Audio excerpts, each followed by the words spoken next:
कहती है कि विवाह के बाद जो मरे उनका तो श्राद्ध भी हो जाता है, तर्पण भी हो जाता है, तिलांजलि भी हो जाती है। ब्राह्मण भोज कराया तो ब्राह्मणों के भोजन का पुण्य भी उनको मिल जाता है। किसी को अन्न दान दिया तो अन्नदान का पुण्य भी मिल जाता है।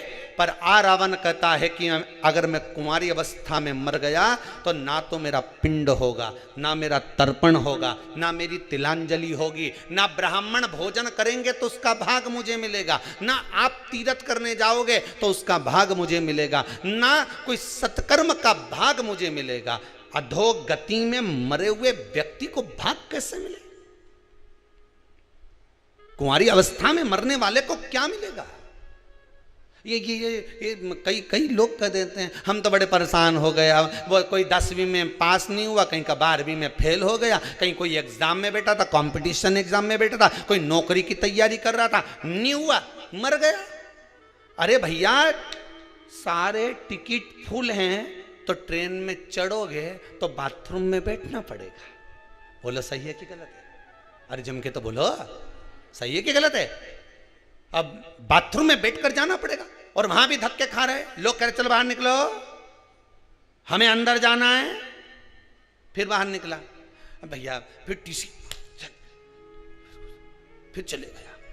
टीसी ने आवाज लगी, चल निकाल बाहर। नहीं निकलू, बाहर निकाल। नहीं निकलू, निकल आई।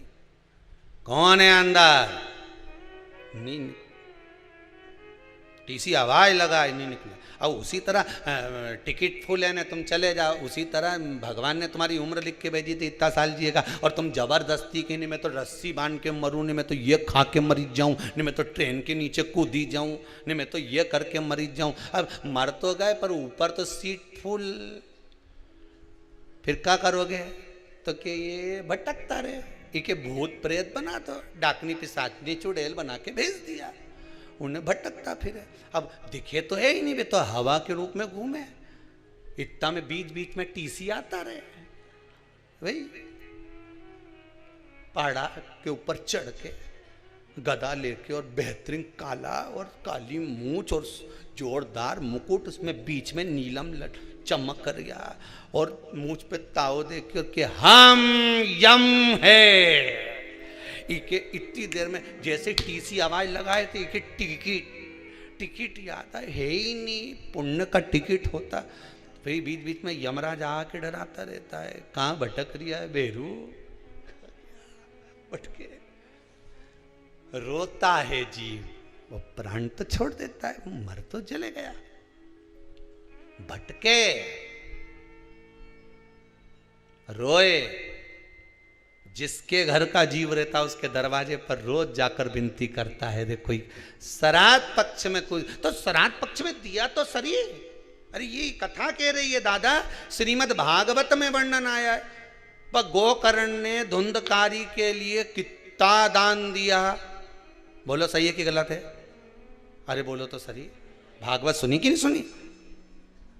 बहुत सारा महाराज उनकी आए टीवी पे, तुम कभी भी चालू करके सुन लो। उन्होंने धुंधकारी के लिए ने गया जी का श्राद्ध करा, ने ब्रह्म कपाली करी, ने पिंडदान करा, ने तर्पण किया, ने ये किया, ने वो किया, सब किया। इसके बाद भी नहीं तरा।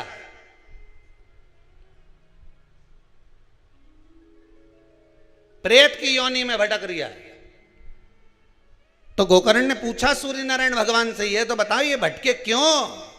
सूर्य नारायण भगवान बोले, तूने क्या क्या किया बता? मैंने गया जी का पिंड करा, तर्पण करा, ब्राह्मण का भोज कराया, साफ कराया। तो इसका नाम नहीं बोला क्या? नहीं बोला। जब सीवर वाला महाराज का व्हाट्सएप पे लिख के भेज दिया तो फिर कोई टेंशन? नाम तो बोला, फिर मोबाइल नंबर नहीं लिखा, नहीं लिख दिया, वे भी लिख दिया। फिर गोत्र तक गोत्र भी लिखा। बस सूर्य नारायण भगवान बोले कहीं ना कहीं गड़बड़ी जरूर है, पता करो कि गड़बड़ी कहाँ है। तो क्या समझ में ही नहीं आ रही है कि गड़बड़ी कहाँ है? नाम भी लिया। जब गया जी में पिंडदान करो, कहीं ब्राह्मण के भोजन कराओ तो हाथ में चावल जल वगैरह लेके संकल्प छोड़ो कि नहीं छोड़ो? नाम ये, न गोत्र ये, और जो संकल्प दिया तो नाम गोत्र सब बोला। फिर क्यों नहीं तरा? सूर्य नारायण भगवान के चिंता लग गई तो वे नारायण भगवान के पास पहुंचे। नारायण जी से पूछा, प्रभु ये बताओ कि ये धुंधकारी तरे क्यों नहीं? इसका गया जी का श्राद्ध हो गया, इसकी ब्रह्म कपाली हो गई, ब्राह्मण का भोज हो गया, सब कुछ करा, गाय का दान भी करा, पर ये तरे क्यों नहीं? तो नारायण ने कहा हमारे नहीं समझ पड़ रही कि इतना गोत्र भी बोला, नाम भी बोला, इसका पिताजी का नाम भी बोला, कि माता जी का नाम भी बोला, पर तरे क्यों नहीं? तब नारायण पहुंचे भगवान शंकर जी के पास में। हर हर शंकर जी ने पूछा, भोलेनाथ जी से पूछा, भगवान विष्णु ने, ये बताओ कि प्रभु ये धुंधकारी का नाम लिया, गोत्र लिया, गया जी का श्राद्ध करा, पिंडदान करा, ब्राह्मण भोज करा, सब कुछ करा, फिर ये तरे क्यों नहीं? शंकर भगवान ने उसी समय पर नंदी के बुलाया और नंदी के बुला के पूछा, इधर अरे नंदी, अब तू बता कि ये क्यों नहीं तरे? हम जितना निर्णय यमराज करता है उतना ही निर्णय नंदी करता है। नंदी ने कहा, प्रभु एक बात क्यों, थोड़ी अंदर की बात है। शंकर जी बोले, चाहे अंदर की हो चाहे बाहर की हो, बोल दे जरा, जम के बोल जरा।